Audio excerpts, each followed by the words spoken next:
Hey YouTube, this is Mike, and I just wanted to share a short little snippet from this episode that I really enjoyed. However, if you want to listen to the full episode, either scroll down this post or head to mikejamesreid.com/podcast for the full episode. Thanks and enjoy. What is Vipassana? Yeah, so Vipassana is it's a meditation technique to cultivate insight. And by insight, Vipassana literally means insight in the Pali language.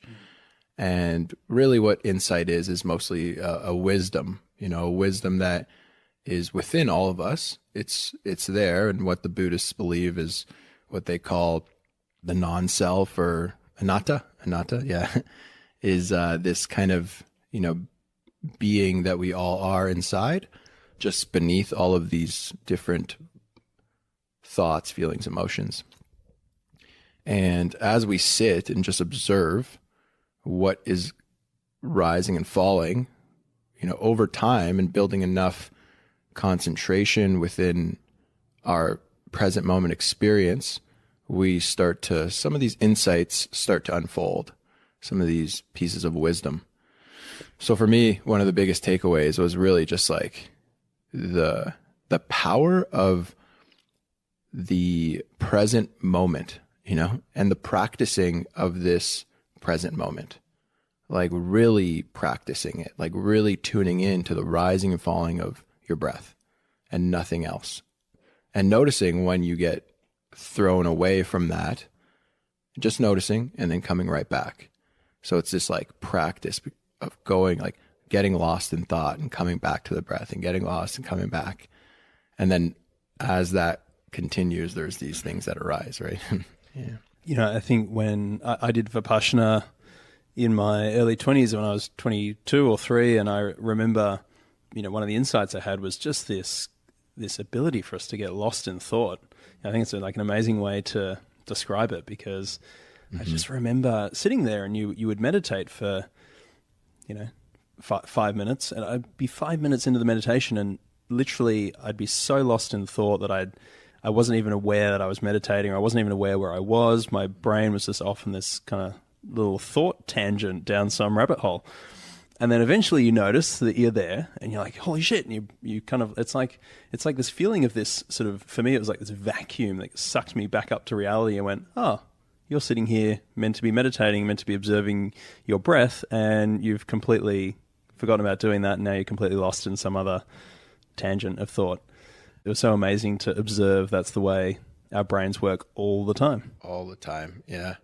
Yeah, I had a thought, multiple thoughts, obviously, during this retreat, thinking how one thought, if we are unaware of this thought coming in, it's going to do its thing. So it's going to think something, and that's going to connect to something completely unrelated, and then we can get thrown into that, and then into this, and then the infinite amount of ways that a thought can come in and just continue and go without our awareness is infinite. And it's, I had this thought of there is nothing stimulating this specific thought right now. A thought about my business, let's say. It's I've been here for 5 days, and there's a thought about my business right now, and it's kind of recurring. And I'm there is nothing that's stimulating it, but it's happening. So I started to think who's in control right now? What's going on here? And then noticing how that thought goes into this completely unrelated place within just a matter of seconds, and just observing that whole path of how that even happened. From my business to when I was in school, it somehow connected it. And I was what just happened there? Right. If your best friend was to describe what your superpower is, what would they say? That's funny. I ran a men's circle in March with about 10 guys. And one of the themes around, it was actually a theme around self-expression.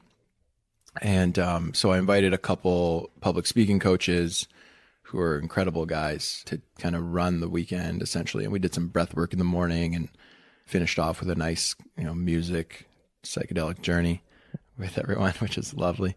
as you do. Yeah.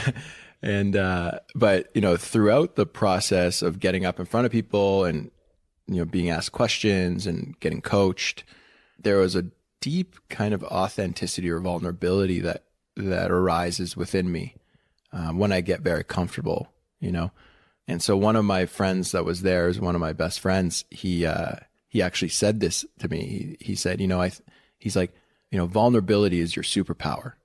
I was like, oh, damn. And I started to actually cry, because it really landed on me and it really felt true to me. And it really felt like I'm committed to that. I'm committed to becoming vulnerable and to noticing what is preventing me from being vulnerable, What do you notice as being the things that get in the way of that? Yeah, it's a good question. There's a lot. There's a fear of, being judged, fear of not being good enough, and these are all things that there's an anxiety, there's a lot of these fears that come up. It's like, oh, if I say this, or if I present myself this way, will that person like me, or will I be accepted in this circle, or, anything like that.